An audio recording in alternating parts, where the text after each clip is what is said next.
Yo, what up, TCK Potters? Welcome back to the program.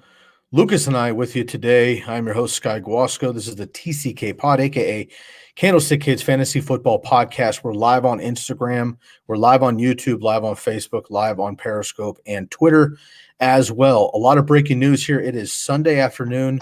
We're recording this. The podcast will be coming out shortly after. But if you are with us live on Instagram, Facebook, YouTube, or Periscope and Twitter, please make sure to jump in the comments and hit us. We can get with you and answer those comments live on the take right now. Today, we are going to be breaking down a handful of news items. Big one today, Drew Brees, New Orleans Saints, longtime quarterback, of course, started with the San Diego Chargers, retires at 44 after 20 years of service in the NFL. We're going to talk about what's next for the Saints. Is Taysom Hill the answer? Will it be Jameis Winston, who is a free agent? We're going to talk about the rest of the free agent quarterbacks. Also, Aaron Jones gets wrapped up back with the Packers this year. 4 years, $48 million. We're going to talk about what that means moving forward for the Packers and Aaron Jones for fantasy football. Get into the rest of the free agent running backs, as well as the wide receivers and the tight ends. We have a big show tonight. We got a lot to get into. Again, we are streaming live. If you hear us and you want to get involved, please jump in the comments. Lukas and I will get to as many questions as possible. Otherwise, we're going to get in this. Make sure to subscribe here on YouTube. Hit that bell so you don't miss any of the action. Make sure you catch all the action, and we will get with you ASAP. Lukas, tomorrow, Monday, is the beginning of the league year 2021. Technically, Wednesday is when free agency officially opens up. However, multiple guys are already talking deals. Multiple deals are going to be signed, or at least in good faith kind of handshake deals tomorrow, Monday, and Tuesday. And Wednesday, we'll see majority of those contracts actually coming through for free agency. So we have a lot to get into here, man. Let's start with Drew Brees right off the bat. As I mentioned, longtime career first ballot Hall of Famer, no question about it. They said, what was it? It took 18 seconds or something for them to decide that Peyton Manning was going to the Hall of Fame. I'm going to give Drew Brees 19 max. But Drew Brees comes up here. Again, retires longtime career with the Saints. Lukas, how did this news hit you today? Not a huge surprise, obviously. However, I also am a back-end producer on the Ryan D. Leaf show. And we talked about this last week, and I actually took a stance that I didn't believe Drew Brees was going to retire, which of course seems silly now. But I just thought he would have done it by now. There was talks he was renegotiating his contract, yada, yada. All of a sudden, here we are. Drew Brees actually pulls the plug. How do you feel about Drew Brees retiring here? And what's next for the Saints? We're going to talk Taysom Hill and Jameis Winston immediately hereafter. But what is this news of Drew Brees? And he's been playing basically your entire life. So that's pretty incredible. Yeah, I think honestly, it kind of came as a shock to me. I kind of had the vibe that he was coming back, but it kind of makes sense. But no, definitely people know how I view Brady, but it's definitely a big three of quarterbacks of all time. I'm not going to give a ranking, nor should I have to, but it definitely is the top three. I don't think Mahomes might enter the chat, I guess, but he's going to be up there Eventually. with the Not yet. Yeah, but I think there's going to be a clear four for a long time. Obviously, there'll be more quarterbacks that will come and whatnot, but definitely deserved every part of where he's at in terms of Hall of Fame. Probably jersey number retired, I would imagine. Different things like that. Everything he did for them when the hurricane hit and stuff. I think he definitely deserved everything coming for him. But we'll obviously get into the talks after this. Because there was some interesting follow-ups with the news of this that I think the Saints made that kind of threw me for a loop a little bit. Shoot. Yeah, so I think Taysom Hill came in and got signed or extended or, if you will, contract adjustment, I guess is probably the word, because I haven't found the exact numbers on this contract, but I know it's insane. I'm just pulling it up here. So they are restructuring his contract to create cap room. And I think the thing for people, I know we talked about this with the Cowboys last week, was so all these teams are restructuring cap contracts. Like, this is the most that it's ever happened in history because the cap space went down like $16 million because there was no fans. This was something that I know I mentioned preseason or like thought about in my head in terms of like dynasty rosters and stuff, because like this was going to happen, right? No fans, no money. So they're restructuring all this cap space to create cap room, like all these teams are now, because they're 16 million shorter where they would be. But his contract in total is reported to be 4 years, $140 million contract extension. So that would make him on a per year basis like the sixth highest paid quarterback in the league. And then they come out and say Jameis is going to be the projected starter going forward. So it's this kind of definitely some weird news, I guess, to follow up the Drew Brees thing. Not for sure what that means, but I think I think by tomorrow we're going to know where Jameis is at. So I think more of a we'll see if we'll see who their quarterback's going to be, right? Because obviously they're paying Taysom Hill to keep his role, but that's a lot of freaking money to pay a tight end, fullback, running back, quarterback, in my opinion, compared to Jameis Winston, who's just sitting behind him right now. As you mentioned, Taysom Hill, 4-year, $140 million contract. However, all of this is voidable. All the years are voidable, which means they can basically strip that from him if they so choose. Yeah. I do think it's surprising. Obviously, I'd mentioned last night or a couple nights ago, I talked about a bunch of things. I actually asked the question here if the Saints should actually cut Taysom Hill, because at the time they were $16 million under the cap. He's got a $16 million contract before this. If they cut him, they get that money back. They can move forward. Look, this move here, because the way that they can move the money for the Saints, this saves the Saints more than $7.5 million against the cap this season. And his contract includes basically $9.5 million signing bonus. So that's not necessarily guaranteed for him. It's a signing bonus if he gets the incentives therein. $1.5 million guaranteed for a roster bonus. So he just makes the team basically. He gets $1.5 million.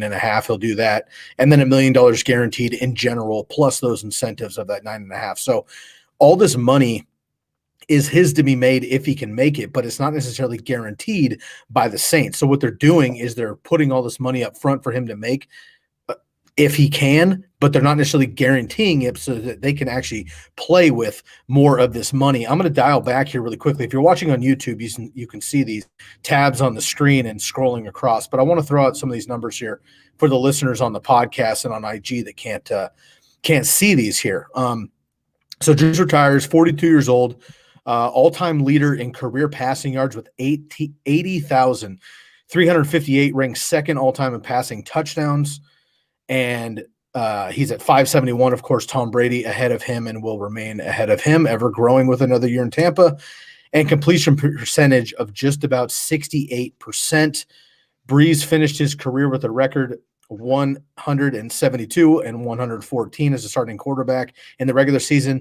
The one glitch to Drew Brees' career and the one knock people can put on him is that he was just 500 in his career in the playoffs. We know the Saints have made it annually for the last decade, but they come up short. We know the Minneapolis Miracle against the Saints, but then Green Bay, San Francisco, a number of teams have knocked them off. Minnesota a couple of times, unfortunately, in the last handful of seasons.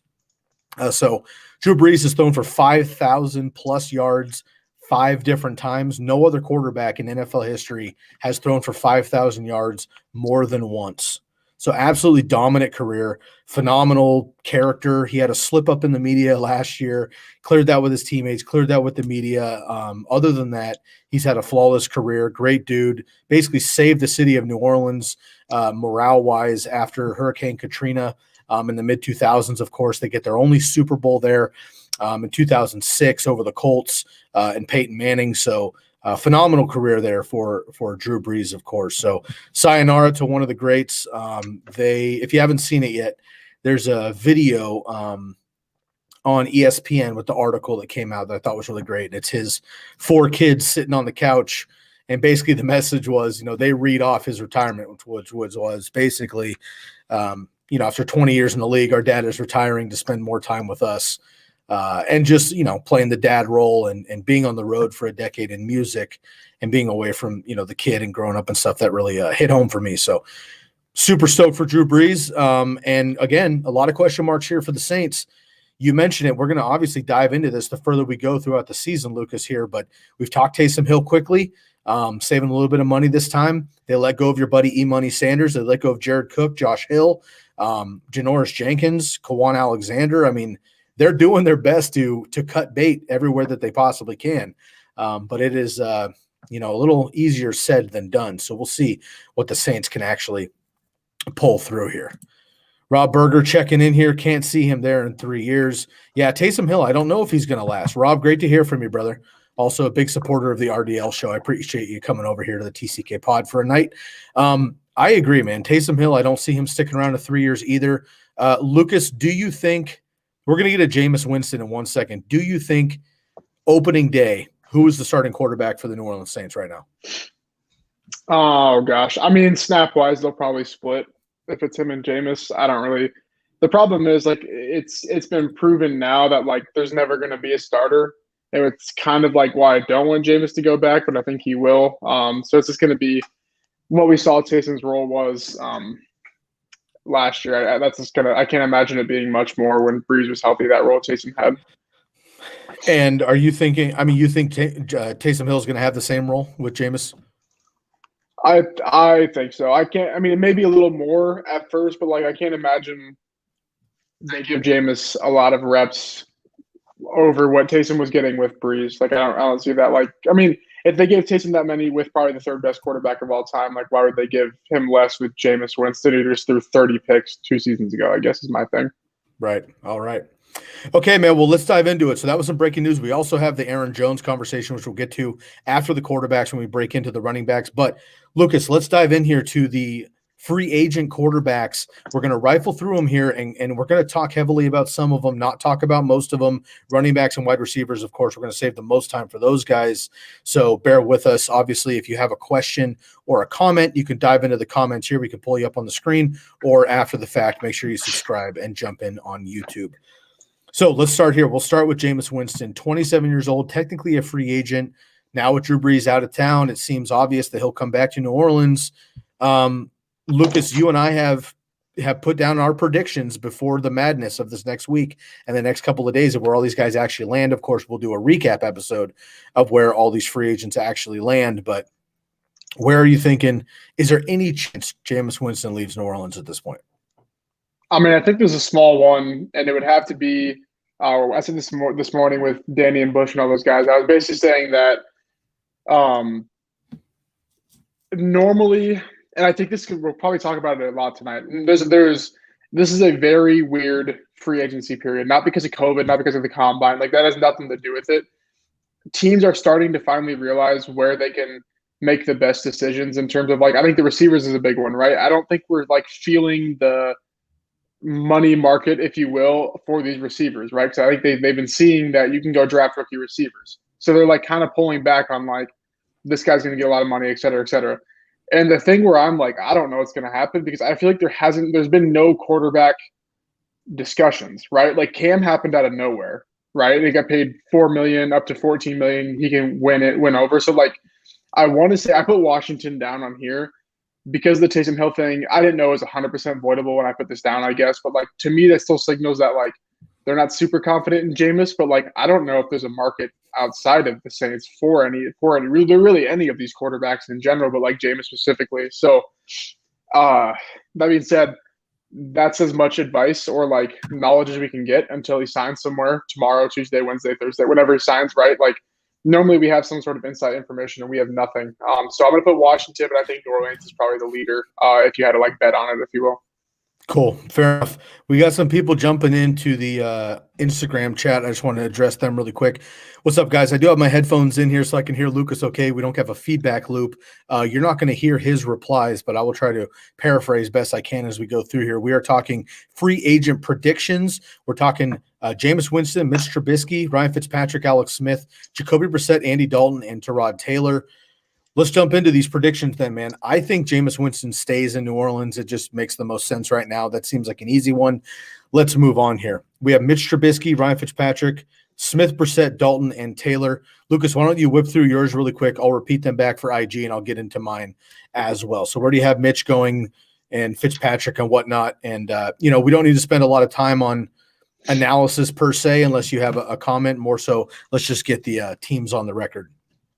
Yeah, so I have obviously Jameis to Washington. I have Trubisky to the Bears, but I'm having him sign back because I think the Bears are going to get Russ. They put up enough cap space to be in the positive, meaning that the reason that they couldn't go get Russ not right away, but, like, they were negative in cap, and now they have enough cap in the positive to where they can contract match to get Russ.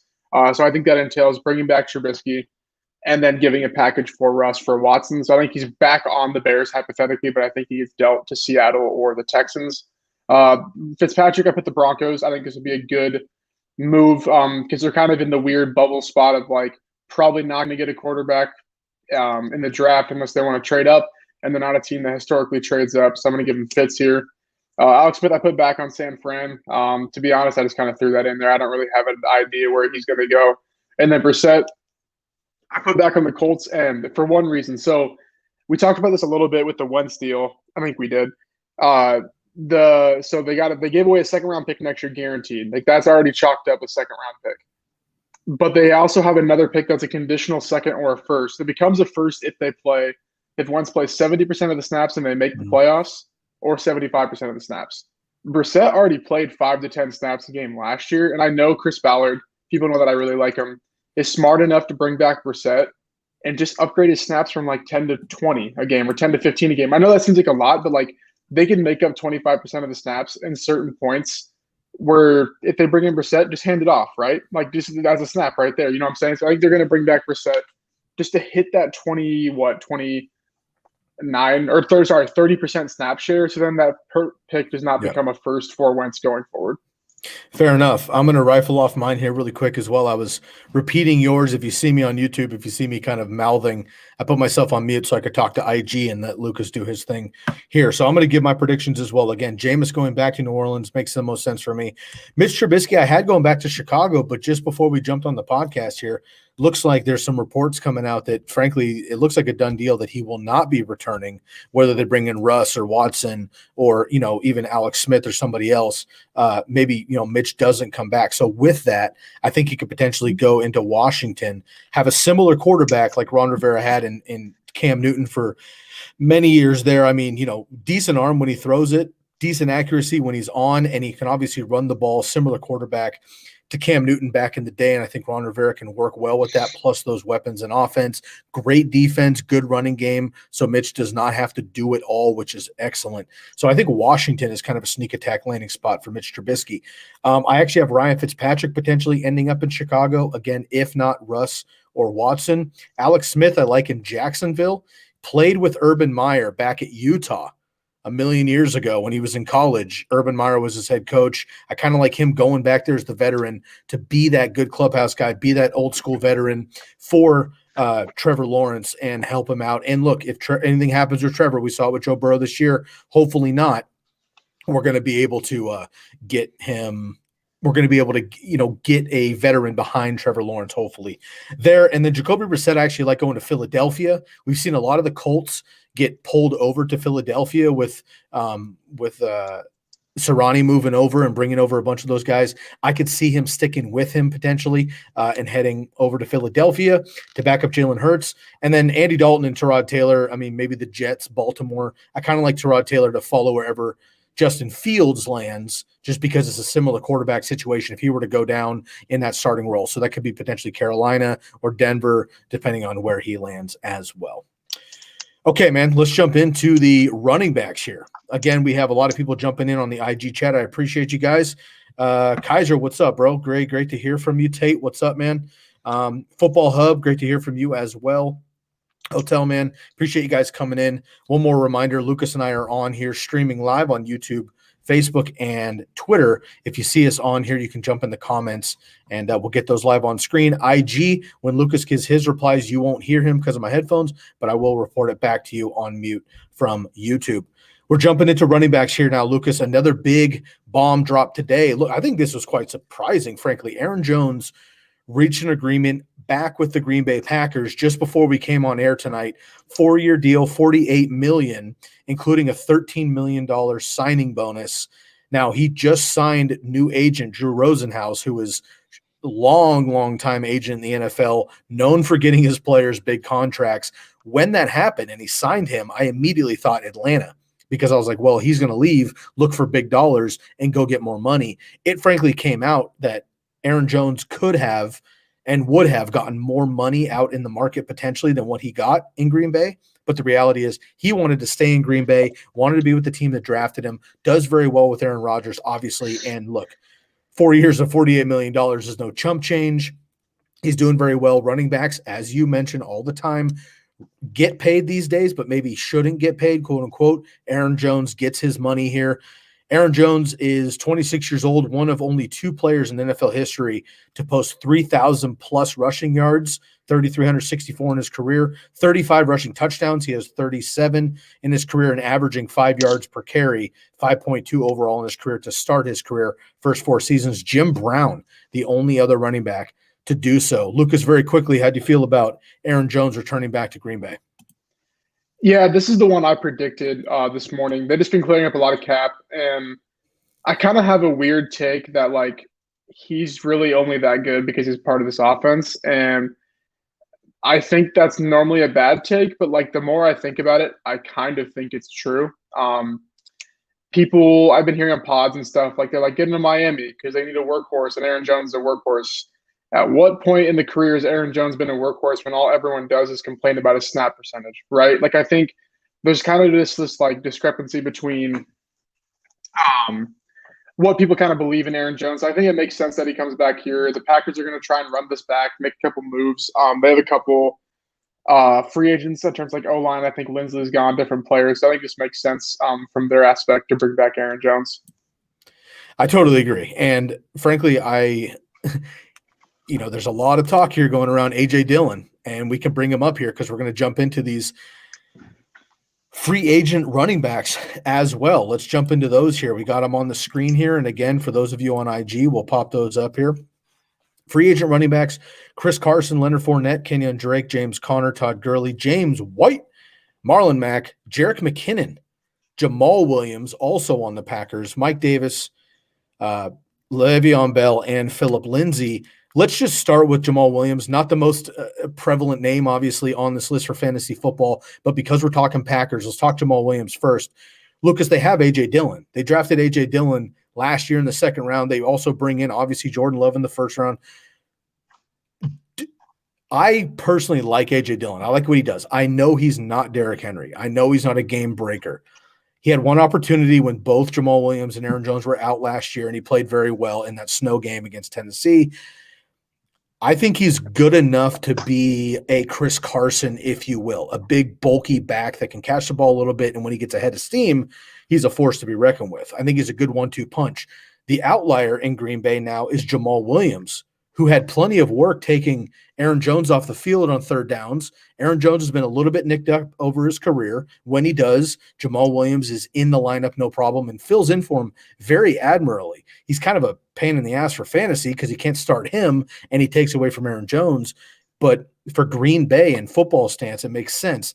Do you think they're going to bring back Jamal Williams as well to bring back basically their three-headed monster back in Green Bay? And if you don't think so, where do you see Jamal Williams actually ending up? Yeah, I don't think they bring him back. I thought they were only going to. They didn't bring back Aaron Jones. So I have Jamal Williams going to Carolina. I think that they saw the value of having a decent backup. And I think Williams kind of profiles like a Mike Davis, if you will. So I think that kind of makes sense for him to get, I don't know, $4 million there next year. All right, let's run through the rest of these free agent running backs then, man. We'll just start with this list. You can see it right here on the screen. Chris Carson, 26 years old, free agent out of Seattle, obviously. Then we have Fournette, 26, Drake, 27, and James Conner, 25. Let's start with those four: Carson, Fournette, Drake, and Conner. Where do you see those guys ending up? Yeah, we have a question here too. We'll get to the keeper question after this. Some guys, we have a keeper question. Put it in the chat, and then we'll get through this predictions of running backs, and we'll go back to that. Cool. So the running backs, yep. So Fournette, and we actually have the same exact ones. So I don't know. Well, except for Gurley. So Fournette, we both have Pittsburgh. I think this makes too much sense. Pittsburgh wants to run Fournette. Just get a guy they can run to the ground while they're kind of in their cap hiatus, if you will. Kenyon Drake, honestly, same scenario to Seattle. They're kind of in a cap hiatus, if you will, too. Take a guy that they can maybe rejuvenate his career a little bit, if you will. Honestly, I think both those guys landing there are pretty good for fantasy. I didn't think they would have much of a chance, I guess, if you will, of these two landing spots being good, but I think those two kind of fit. James Conner, we both put Miami. I think this also makes sense in terms of Miami's build. Get a guy with a lot of upside if he can stay healthy, and if not, you just run Myles Gaskin and him combined because they showed last year they don't care too much who their running back is. They just want production. And then Todd Gurley, I have the New York Jets, and you have the Arizona Cardinals. I think both these landing spots make sense. However, I don't think any of these landing spots help Todd Gurley in any fantasy format or production standpoint. Right. You just mentioned it. We have the same 4 teams. I'll just give my piece really quick. So Chris Carson to Buffalo makes sense. I mean, Zach Moss just couldn't stay healthy his rookie year, but also they need more of a thumper with Josh Allen there on the goal line, and Singletary is a fun player, but I think Chris Carson's a more reliable version of both of those players, so I like him up to Buffalo as well. And I think he just matches that Bills mentality. Leonard Fournette to Pittsburgh, totally agree. Not as good of a pass catcher as James Conner, in my opinion. Certainly not what Le'Veon Bell was, obviously. But Mike Tomlin wants a 3-down workhorse. Leonard Fournette can be that guy, and still just 26 years old. I mean, he feels much older, but once playoff Lenny was legit, and when he got that work down the stretch for Tampa, he was obviously very effective. So I do like Fournette in Pittsburgh. Kenyon Drake to Seattle. Look, he's able to be a 3-down back if they need him. They have many other running backs in Seattle. He can catch the ball. He can run on early downs. He could be a goal line guy. He's going to give Russell Wilson many more options, assuming Russ is there. Also, Pete Carroll has seen Kenyon Drake for the last year and a half in Arizona, so he knows what he can bring. And then James Conner to Miami makes the most sense. There's also some reports coming out that James Conner and Miami Dolphins are already kind of copacetic and wanting to be with each other, if you will. So that one makes the most sense. And again, James Conner, tough on injuries, but can be a 3-down back. They have Myles Gaskin and they have Savon Ahmed there to be just fine. So I think that those 3 running backs would allow James Conner to be fully healthy and coming in on short yardage situations, catch the ball out of the backfield, if you will. And if we can get James Conner for 14 games, he's going to be very effective.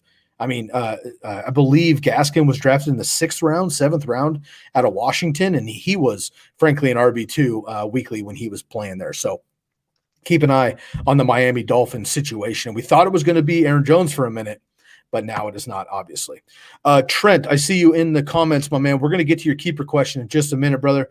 Hold on with us. We got a couple more running backs to get into. Got a few more people coming into the IG chat. State of Mind family, what's up, guys? Good to hear from you. Adam, good evening as well. Running back, the running back free agents. We got a comment here. What round would you target James Conner in the draft if he lands in Miami, Lucas?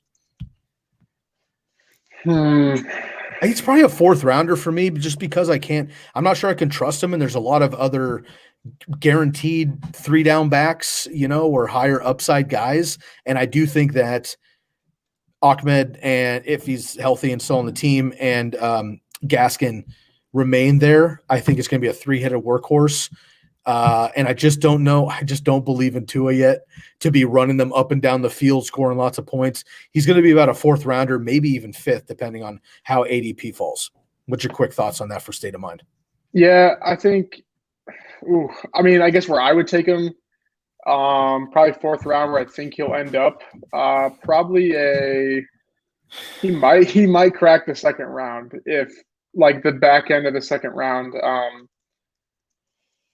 3rd round seems ideal for where he'll end up landing, but I'd say probably early 4th, maybe 3-4 turn is where I think his value would be worth here. All right, I agree, man. Let's jump into a couple more of these names here, and we'll get to Trent's question quick before a quick break. Ooh, my boy Juice, 5-year extension. Love that. Breaking news right here on the pod. Kyle Juszczyk, my man's. I might have to get a Kyle Juszczyk signed jersey here before me, next to this Frank Gore here. But Kyle Juszczyk, breaking news right here on the podcast, 5-year extension for the 49ers. All right, man, let's get back to the 49ers. Let's get back to the running backs for free agent here and go through the rest of these guys here really quickly. Todd Gurley, 26 years old. James White, 29. Marlon Mack coming off a big injury or 2, unfortunately, and we know what happened. Jonathan Taylor took over the rest there in Indianapolis. Just 25 years old still, though, for Marlon Mack. Your boy, Jerick McKinnon, 28 years old, somehow still in the league. Then we have Jamal Williams. We've already talked about him. We're going to skip over him. Lukas thinks he might end up in Carolina. I think they run it back with him in Green Bay as well. Mike Davis filled in admirably for CMC last year, but he is off, got cut by the Bears just a year and a half ago. Le'Veon Bell, let's see if he lands in another spot. And Philip Lindsay, will he return to Denver? So let's crank out the rest of these pretty quickly. Gurley, White, Mack, McKinnon, Davis, Bell, and Lindsay. Lukas, where do you think these guys end up? Yep, Gurley, I put the Jets. James White, we both said Tampa Bay. I think that's just not a chance it's anywhere else. Marlon Mack, I didn't put one because, to be honest, I have no clue. I don't know the market for him. I would think it'd be like average, I guess, but I'm not really for sure. McKinnon, I put New England. James White replacement, maybe. Jamal Williams, I put Carolina, like I said earlier. Mike Davis, I put the Giants. I think this is a very good signing for the Giants. They can kind of pull in a guy just in case Barkley's injuries aren't 100% fixed. Lev Bell ahead returning back to Kansas City. I think it's more of like a, if you will, no one else signs him, so he just kind of goes back there for super cheap. And then Philip Lindsay, I do think goes to Jacksonville. Give James Robinson some undrafted free agent sort of competition, if you will. And not going to lie, Philip Lindsay would win that battle, I think, 8 out of 10 times if they were to square off in training camp. What happens to my boy Royce Freeman? I don't know. I wish like something good because like I still can't. Can he really not be a short yardage back for somebody in the league? It makes no sense to me that he can't actually get on the field against Melvin Gordon and what Philip Lindsay's done for Denver 2 years. I understand that ish, but there's no reason for me that he can't be a short yardage back minimum. He can also catch the ball. The dude was incredible at the University of Oregon, dual threat running back. It baffles me that he can't get a job. All right, let me run through the rest of mine as well. I have Todd Gurley heading to Arizona. This was kind of a weird one. It doesn't really feel good to me, but with Kenyon Drake leaving, they do have Chase Edmonds, who's going to be the guy. Cliff Kingsbury's already come out basically saying that he believes that he could be – Chase Edmonds can be that guy, 3-down workhorse, and that's fine. Todd Gurley no longer – a workhorse, unfortunately, with his knees and everything. However, he's still 26 years old. I think he's got another year or two in him if they can put him on third downs or give him a little bit less work. So Todd Gurley, I think, would be a good complement in a high-powered offense, get those opportunities down around the goal line. I think Todd Gurley can still score a handful of touchdowns with fresher knees. James White to Tampa Bay just makes the most sense with Brady. That seems the easiest. Marlon Mack, I've actually got going to the Giants to back up Saquon Barkley, just 25 years old, coming off a big injury. 2 high-risk running backs doesn't really make the most sense, but I think Marlon Mack's going to be cheap. He's going to want a job wherever he can get it. They let go of Wayne Gallman. I think he can come in and add a little spark for Saquon Barkley. Jerick McKinnon, I mean, look, I've been saying this for years. I didn't like when they signed him in 49ers. I wasn't excited about that. Made of glass, hurt 2 years in a row. I think he actually replaces Le'Veon Bell in Kansas City. Makes the most sense. Here's the deal. They don't need him. They'll sign him for cheap, and he can be a dynamic weapon all over the field if he's healthy, and that's the Chiefs' offense. I like that move there. We talked about Jamal Williams. I think they run it back in Green Bay. Mike Davis, I think, stays in Carolina, actually, behind CMC. We saw it work last year, worked just fine for the team. And Le'Veon Bell to New England. Now, this one's not sexy either, but look, Sony Michel might already be done just with his legs. They do have J.J. Taylor. They have Damian Harris. I love both those guys. Rex Burkhead's probably going to be back. Also a free agent, though. New England and Bill Belichick have had a very, very, very long history of signing just over the hill or approaching the hill running backs over the years. And Le'Veon Bell fits the mold for me to give them a bit of a spark. At this point of his career, I think Le'Veon Bell is going to swallow his pride, not to need a huge contract, going to want to play for somebody. I think New England still believes they're competitors. Cam's coming back, obviously, but second year in the system, a lot of that defense coming back who opted out in COVID last year, offense retooling themselves, hopefully drafting somebody at that 15 spot, high-profile receiver or something in that offense. But Le'Veon Bell landing in New England, I don't think would be crazy to me. Okay, that is the free agent quarterbacks and running backs. If you're just joining us, we have talked Drew Brees retiring, Taysom Hill and Jameis Winston in New Orleans. What's next? We've talked about Aaron Jones getting his contract extension 4 years, $48 million in Green Bay. Now, we are going to turn it to a quick question, then we'll take a quick commercial break. Trent B, what's up, brother? First time in. I don't recognize the name, so this is your first time in. I really appreciate you jumping in. Can I ask you guys a keeper question? Of course, my man. All right, Lucas, we'll kick it to you. Full PPR. Trent B got a question. Anybody else have a question? Hit me up on IG, rolling live here, or hit me up in the comments on YouTube, Facebook, or Periscope and Twitter. We are live right now. Feel free to drop a question about free agency or otherwise in the comments, and we'll get to as many as we can. All right, Trent, here we go. Full PPR pick 2. Can't be the same position. That's important. Cannot be the same position. Josh Allen, Diggs, Zeke, Keenan Allen, Mixon. Okay, so of those 4, we pick 2. Josh Allen, Diggs, Zeke, Keenan Allen, or Mixon. Leaning Zeke and Diggs, but with Daboll back, I think Josh and Diggs. 1 QB league, and I get the last pick, 8-team league. Wow. So 8-team leagues, first of all, are stacked. So you're in good shape really no matter what. All right, Lucas, PPR league, he's got to pick 2 for a keeper. Trent, if you can jump in here really quick and you're still with us, man, do you have to worry about which rounds these guys are in? That would matter to me. If not, then Lucas, let's just go in a vacuum. What are the 2 favorite players in this section? Trent, if you're still with us, let us know which rounds maybe, and that might help us decide. But all these guys are pretty much what, top 4, 5 rounders. So Yeah. Lucas, I'll throw it to you, man. Who are your 2 out of this? Josh Allen, Diggs, Zeke, Keenan Allen, and Mixon, pick 2 PPR. Yeah, this one's tough, but I think I go Diggs and Zeke. I get the fade Zeke type vibe, but Zeke's going to be a first round pick in fantasy next year. And if there's no pick sort of rule, if you will, I think that you kind of have to keep him. Especially, I do see why you lean Josh and Diggs. This is tough because I'm thinking of it from like a perspective of like would I run a 0 RB build, if you will, and run Josh Diggs, your receiver at the turn because you have the last pick. But I do think the smartest pick would be Diggs and Zeke. Lock up 2 first-round picks. Obviously, in an 8-team league, they're probably not both first-round picks, but in a 12-team league, Diggs probably won't make it past the 14th pick, so he's a turn pick. So I think I lean Zeke Diggs.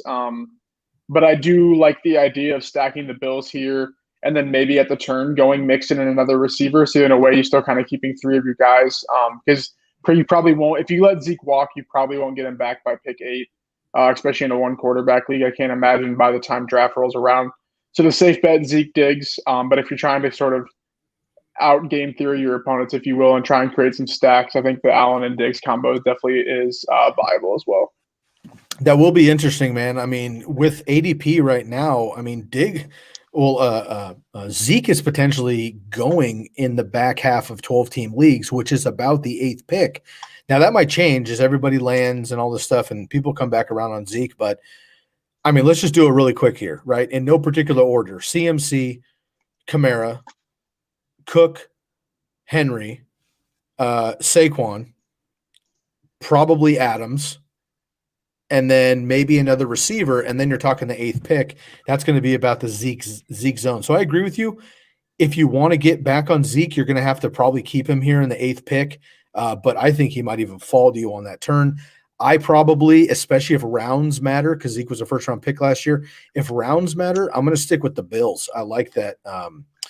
Look, Josh Allen running it back here with another year of Brian Daboll. You guys hear Bobby Lamarco on our channel constantly talk about team continuity, so important in fantasy football. 2nd year in the system with Diggs and Brian Daboll, 2nd year with Diggs and Allen. These guys set the world on fire last year. Diggs led the NFL with 166 targets, absolutely on fire last season. Josh Allen taking huge steps every year that he's played so far. Keenan Allen, I love as a player, and he was on fire, but Austin Eckler was out for a lot of that time. I don't know what's going to happen with the new head coach. And look, I love Joe Mixon as much as you possibly can, but he's still very, very risky, and we just don't know what's going to go on with Burrow and that offensive line and blah, blah, blah. So I'm going to go with Josh Allen and Diggs. It sounds like Lucas is going to go with Zeke and Diggs. Either way, lock in Diggs, and then you just kind of want to go for format. If you have to keep Josh Allen in the first round, I wouldn't do that, and I would keep Zeke. If you're going to keep Josh Allen where he got drafted in like the 6th or 7th of last year, or maybe in your league, it's going to be even later with the 8-team league. But we'll see what happens. So anyway, Josh Allen, Diggs, and Zeke are our picks.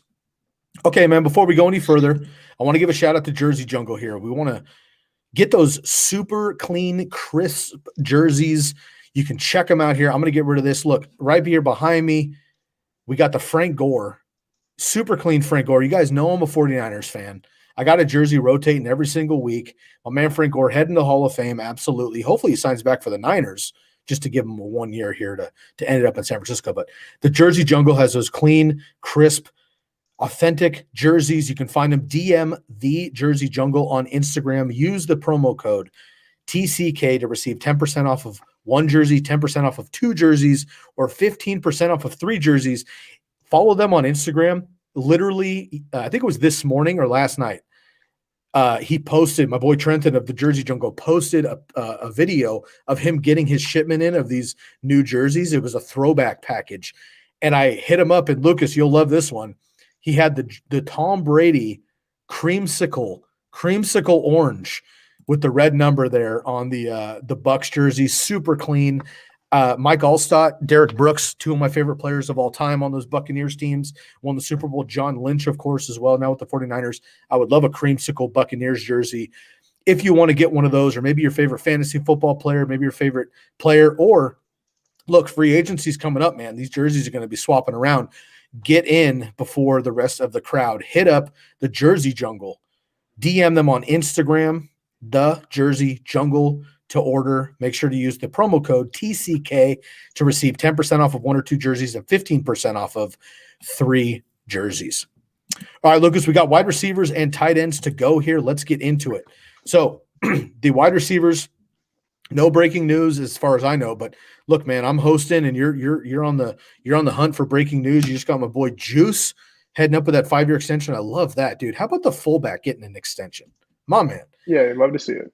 Let's head through these wide receivers here a little bit quicker. We have a lot to cover here. Again, for IG, I'm going to rattle off the names. I'll give you Lucas's response. So let's start here with Golladay, 27, Smith-Schuster, 24, Will Fuller, 27, Corey Davis, 26, and Curtis Samuel, 24. Let's stop right there. We'll do the rest after this. Golladay, Juju, Fuller, Davis, and Samuel. Lucas, where do you think these guys end up? Yep. Right now I have Golladay to the Patriots, Juju to the Raiders. That one is literally just they want some TikTok stars, some big names in Vegas. It just makes too much sense for that to happen. Fuller, I have going to Miami. I think that one's a little bit of a dark horse that people haven't been talking about because I don't really see a huge fit anywhere else. I think it's just kind of a roll of the dice. Davis, I have to the Colts. I think this is a good fit to build some weapons around Carson Wentz. And I don't remember if you said Curtis Samuel back to Carolina. I think they showed last year he's a super valuable component to this offense. I totally agree. That's a good call. And I was just busting through yours here on IG, so I'll repeat. Lucas has Golladay to New England, Juju to the Raiders, Will Fuller to Miami, a deep threat there with Devontae Parker, Preston Williams, hopefully coming back healthy this year, Corey Davis to the Colts, and Curtis Samuel to Carolina. I'm going to go through mine really quick here. I have Kenny Golladay going to the Giants. They need a deep threat there. I like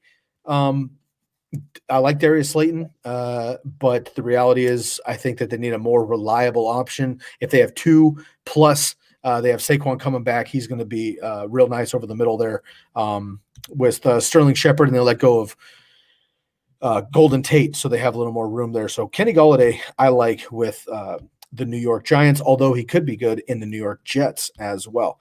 Juju heading to the Raiders, I agree with you over the middle there. We'll see if Brian Edwards can be what we wanted him to be. Rookie season kind of busted up last year coming out of South Carolina, but Ruggs, deep threat. But we saw what Aguilar was able to do in this offense. He's a free agent, so potentially we can see Juju take over that option there. And we know that Carr loves the slant over the middle. Will Fuller, I think he heads to Green Bay. He headed, they were talking about it at the trade deadline last year. Makes the most sense. They need a deep threat. I like Will Fuller heading to Green Bay. You like him in Miami. Corey Davis, I like him in Washington. Just an all-encompassing receiver. I think he'd be a great opposite of Terry McLaurin. And I also like the Sims brothers there. But Corey Davis, I think, would be another reliable option there. You like him in Indy. And then Curtis Samuel heading to Jacksonville. Again, I just think it's, another Urban Meyer prospect. I mean, Urban Meyer had him at Ohio State. He was a running back, wide receiver. I think he can be another Laviska Shenault in this offense, and I like him with Urban Meyer with that continuity. You like him in Carolina. Let's go through the rest of these names here, man. T.Y. Hilton, 31 years old. AJ Green, 32 years old. Marvin Jones, 31 years old. Then you have AB at 31. John Brown at 32. So you got 5 receivers here over 30 years old. Are they going to find a spot? We also have Nelson Aguilar at 27 and Sammy Watkins, still only 27. Sammy Watkins feels like he's 30 years old, but still only 27. So let's go with T.Y., AJ Green, Marvin Jones, Aguilar, Watkins, John Brown, and Antonio Brown. To the Ravens, I think it's more just a veteran that's not going to require a shift of the offense, if you will, if they do sign him. AJ Green, I have to Houston. Marvin Jones to Green Bay. Aguilar back to the Raiders. Sammy Watkins to Cincinnati. AB back to the Buccaneers. Did you want to throw in AB and John Brown as well? Bucks and John Brown to the Chiefs, and I really like that landing spot. Cool. We're catching you cutting out a little bit there. I'm not sure if it's on your end or not, but cutting out a little bit. Let me throw out yours as well here, man. I have T.Y. Hilton heading to Philadelphia. They need a deeper threat. They love the Deshaun Watson situation. I think T.Y. Hilton's another Deshaun Watson burner, but I think a little bit better off.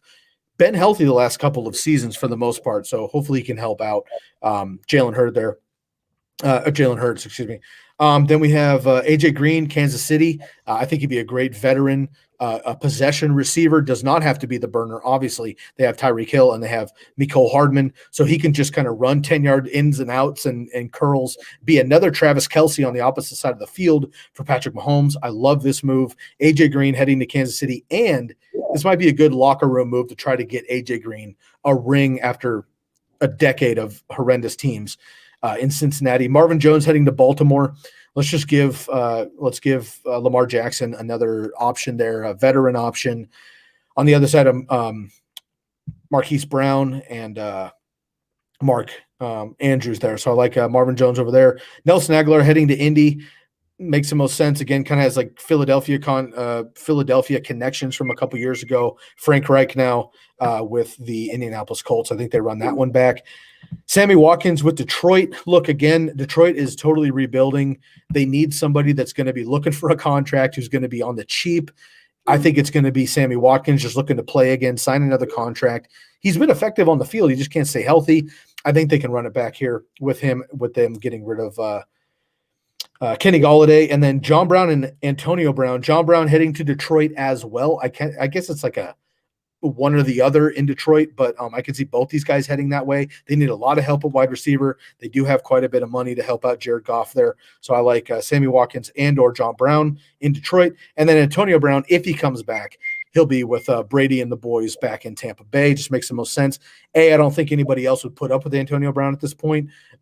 B, I think that Tom Brady knows that he is a great third option.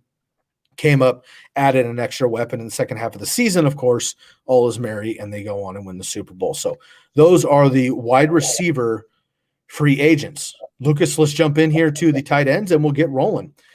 So tight ends, we have a handful of free agents, but we also have 3 guys who are not free agents, but we have the rookie and Kyle Pitts I want to talk about just very quickly to preview that. We have Evan Ingram and we have Zach Ertz as well, who are not free agents, but could be on the move via trade. There are some talks. So let's start with the free agents first. Lucas, I'll let you go first. Let's talk about Hunter Henry, 26, Gronk, 31, Jonnu Smith, 25, and your boy Gerald Everett, 26, coming out of the Rams. Kyle Rudolph, 31, Jared Cook, 34, and Trey Burton, 29, and Dan Arnold, 26. So once again, Henry, Gronkowski, Jonnu Smith, Everett, Rudolph, Cook, Burton, and Arnold. Where do you see these tight ends falling? Jacksonville. I don't really know if there's much value there. If he does go there, Gronk's returning. We both have Jonnu to the Patriots. I really like that one as well. And we both have Everett to the Colts. So kind of in lockstep there. And then Rudolph, these vets are tough for me. So I put Rudolph to the Saints just to pair him with Troutman. I put Cook to the Bengals. I don't really know. Burton I have to Kansas City just to back up to Kelce. And then Arnold I have going back to Arizona. And then Ertz, I didn't put a prediction because I'm not really for sure yet. They put a third or fourth round sort of pick value on him, so we'll see. I think Ingram stays with the Giants. And I really want Pitts to go to the Chargers because I'd actually be very scared of that offense. But I think he lands in Giants, Bengals, possibly Falcons, or I've heard some Eagles rumors as well. Okay, I'm going to run it back here. We got Hunter Henry for you. We got Henry heading to Jacksonville. Gronk heading back to we have the first four are the same, so I'll just mention that as well. We both have Hunter Henry heading to Jacksonville. I think the Chargers stick with Parham, so that takes care of the Chargers for me. Gronkowski heading back with Brady and the Buccaneers. That makes the most sense with AB, obviously, as well. Jonnu Smith, I like him in New England as well. Gives him a versatile threat and to help Cam Newton, who should love the tight end but didn't have much to work with last year. Gerald Everett heading to the Colts as well. Just because he and Mo Alley Cox or Jack Doyle, whatever, if one of those guys stick around, I don't think Gerald Everett's going to be the number one, but a great kind of 1B or number two. And then Kyle Rudolph heading to the Cincinnati Bengals.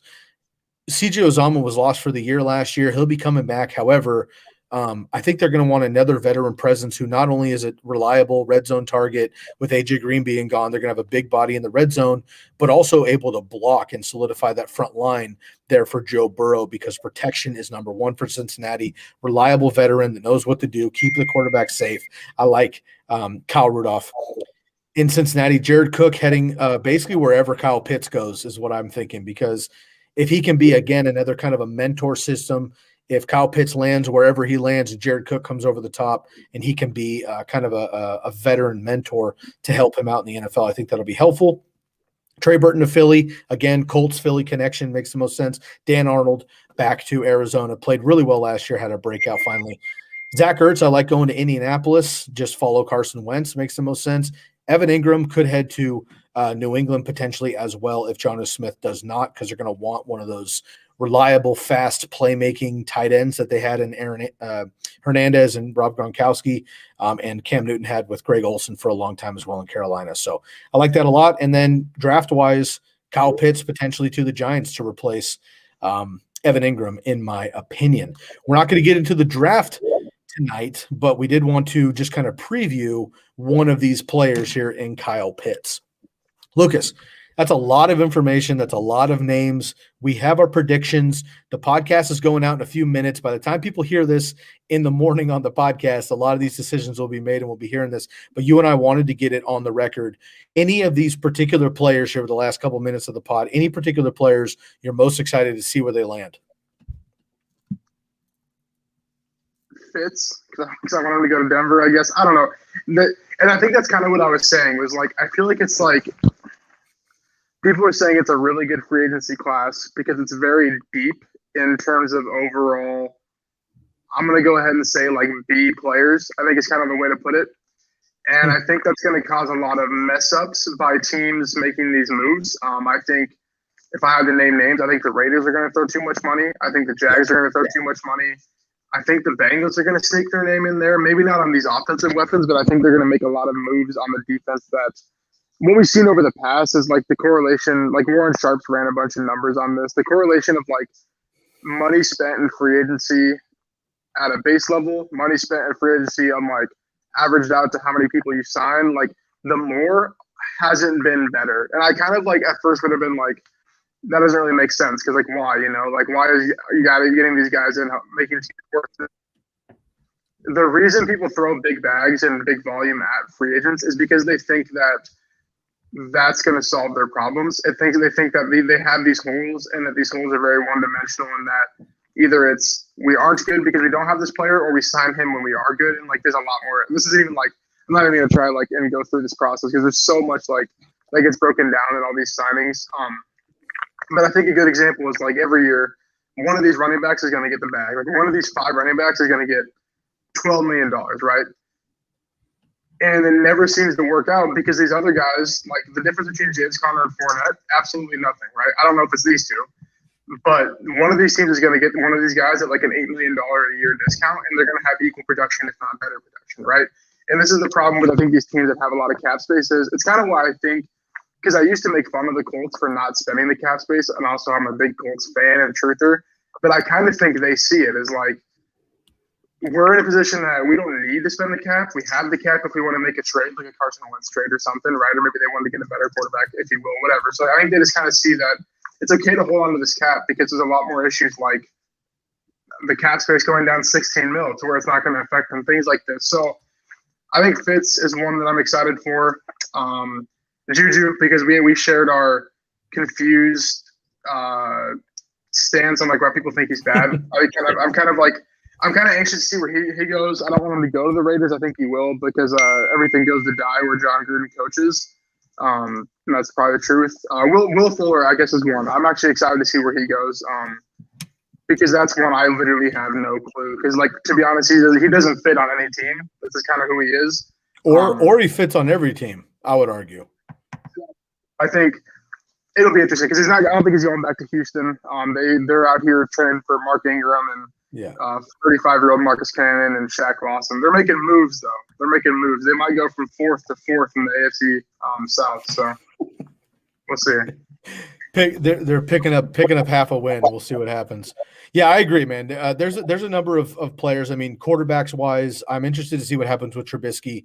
I know that you've actually been kind of waving the Trubisky flag, which I appreciate, and I don't hate the guy. I just haven't seen it yet, and he's going to be kind of a talking point until he proves us wrong. So it'll be interesting to see if he runs back in Chicago or they move on from him. As far as running backs go, I want to see if Fournette can be somebody somewhere else. He was good in Jacksonville when he got the opportunity. Tom Brady's Tom Brady, though, and I want to see him – if he goes to Pittsburgh, I think he will land in Pittsburgh because it makes sense. But if he landed in Pittsburgh and he stayed healthy and they gave him, 300-plus touches, Fournette could be straight up a top 10 running back. And they will do that with Big Ben coming back. I mean, I know he wants to throw all over the yard, but he's got to stay healthy as well. So I like that for the running backs. For the wide receivers, honestly, I'm going to throw a shout out to some of the old guys here. I'm interested to see if these guys get another contract. T.Y. Hilton, A.J. Green, John Brown, and Antonio Brown and Marvin Jones. These guys should have enough in the tank for like a 1-year deal, probably not more than that. I just want to see where they go because I think they can all contribute somewhere to a young wide receiving core or be another option for a young quarterback. So it'll be interesting there. Tight ends wise, Jonnu Smith, man. He was my dark horse last year. He got injured, but he had great games when he played. I really want to see him on a productive offense that utilizes the tight end, focuses on the tight end. I think Jonnu could straight up be a top 5 tight end in fantasy for years to come if he ends up in an offense that features the tight end. All right, Lucas, that's a lot of information, my man. We're getting to the end of it here. We have free agency kicking off in just a few hours. We want to get our picks in quickly. If you're hearing this after the fact, we appreciate you sticking around. Make sure to smash the subscribe button here, the like, and leave a comment. Hit that bell as well. And make sure you follow us on Instagram at fantasyfootball_TCK pod and on Twitter at TCK_pod. You can find Lucas as well on Twitter at Lucas Kacer2. That's Kacer, Kacer number 2. And you can find us in our Facebook group as well, the Candlestick Kids. And make sure, again, to subscribe to us on YouTube. We'll be back with you later this week. We're going to be covering free agency tomorrow as it goes down. We're also going to do a recap episode of free agency as well. And we have a special guest coming up at the end of next week. So stay tuned. Appreciate you hanging out with us on a Sunday evening, kind of a bonus pod, but prepping for the next week. Enjoy free agency. It's going to be nuts. Make sure to subscribe. We appreciate you. Have a great rest of your night, and we will talk to you soon. Shouts out Schmitty, last minute. We'll be on soon, brother. I'm your host, Sky Guasco, for my man, Lucas Kacer. We are the Candlestick Kids Fantasy Football Podcast, and we will catch you next time. We are out of here.